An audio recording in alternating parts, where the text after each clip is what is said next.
O'zbekiston Respublikasi Prezidentining 2025-yil 3-fevraldagi qishloq xo'jaligi ekin maydonlari unumdorligini oshirish, tarmoqqa investitsiyalar jalb qilish uchun qulay shart-sharoit yaratish bo'yicha navbatdagi chora-tadbirlar to'g'risidagi farmoni qabul qilindi. Unga ko'ra, Pop tumani Chodak massivida 21 ta konturdagi 781 gektar yer maydonlari auksionga chiqarilib, savdoda yutib olgan talabgorlarga 49 yilga ijara huquqi asosida berildi.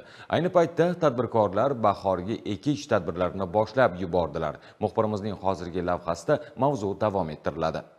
Namangan viloyati tuproq va iqlim sharoiti jihatdan turli landshaft imkoniyatlariga ega. Ayniqsa viloyatning salkam 43% hududini egallagan Pop tumanidagi aksariyat massivlar bonitet bali past, suvsiz dasht hududlardan iborat. Bu hududlarda 1 gektarga 30 million so'm sarflab paxta ekilgan, lekin 5-8 sentnerdan hosil olgan fermerlar daromad o'rniga qarzga botardi. Endilikda ana shunday kam hosilli 3,5 ming gektardan ziyod maydonlarga paxta o'rniga yuqori daromadli boshqa ekinlarni ekish choralari ko'rilyapti. Mamlakatimiz prezidentining joriy yil 3-fevraldagi qishloq xo'jaligi ekin maydonlari unumdorligini oshirish, tarmoqqa investitsiyalar jalb qilish uchun qulay shart-sharoit yaratish bo'yicha navbatdagi chora-tadbirlar to'g'risidagi farmoni bu borada yangi bosqichni boshlab berdi. Farmonga ko'ra, Namangan viloyatidagi qishloq xo'jaligiga mo'ljallangan yer uchastkalarini ajratishda tajriba sinov tariqasida ijaraga oluvchilarning mustaqilligi va yuqori qo'shilgan qiymatga ega ekinlar yetishtirishga asoslangan yangi tizim yaratildi. Unga ko'ra, Pop tumani hududidagi Chodak massividan 21 ta konturdagi 781 gektar yer maydonlari auksionga chiqarilib, talabgorlarga 49 yilga ijara huquqi asosida berildi. 38 gektar yer oldik. Bu yerlarda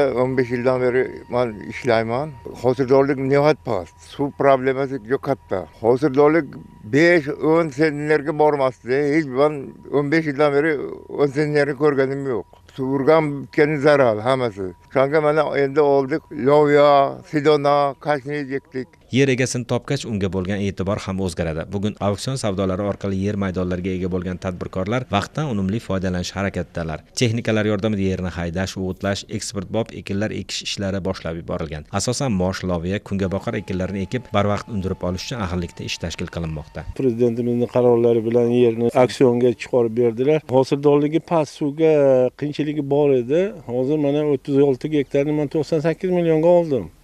Yo'ni ekyapmiz, xudo xolasa mana yomg'ir bo'lyapti, suv kelyapti, tog'dan yaxshi bo'lib ketadi bariga endi. Endi o'ziniki bo'lgandan keyin bola chaqasi bilan harakat qilib yaxshi qaraydi, e'tibori yaxshi bo'ladi. Hosildorligi suvga qiyinchiligi bo'lganligi to'g'risida bonitet bali ham sal pastroq. 5 sentner, 6 sentner ko'saklar to'kilib ketib, fermerlarimiz qiynalib, sal bankrotga tushib qoluvdi. Daromad yo'q. G'alladan endi Chodakning suvi bilan o'zini o'zi qoplardi xolos. Yer o'zingniki bo'lgandan keyin astoydil harakat qilib, endi tirikchilikni yaxshi qilib, daromad olishga harakat qilamiz. Prezidentimizning tegishli qaroriga muvofiq Pop tumani Navbahor, Navro'z, Pop, Yakatut va Chodak massivlaridagi sho'rlangan, sizot suvi yaqin, unumdorligi past bo'lgan 3535 gektar paxta va g'allachilik yo'nalishidagi ekin maydonlariga boshqa qishloq xo'jaligi ekinlari jumladan sholi va dorivor o'simliklar ekish orqali samaradorligini oshirish bo'yicha loyihalar amalga oshirilishi belgilangan. Prezidentimizning 414-sonli qarorlari hamda undan keyingi 18-sonli farmonlariga asosan Pop tumanidagi yer sharoitlari og'ir bo'lgan, balbandliklari past bo'lgan hamda suv ta'minoti yaxshi bo'lmagan yer maydonlari fuqarolarga erkin, shaffof narxlarda sotib olish uchun auksion savdolarga chiqarildi. Hozirgi kunda fuqarolarimiz yerdan samarali foydalanish, undan shu bu yilning o'zida hosil ekib daromad olish maqsadida yerlarga ishlov berish jarayonlari boshlangan,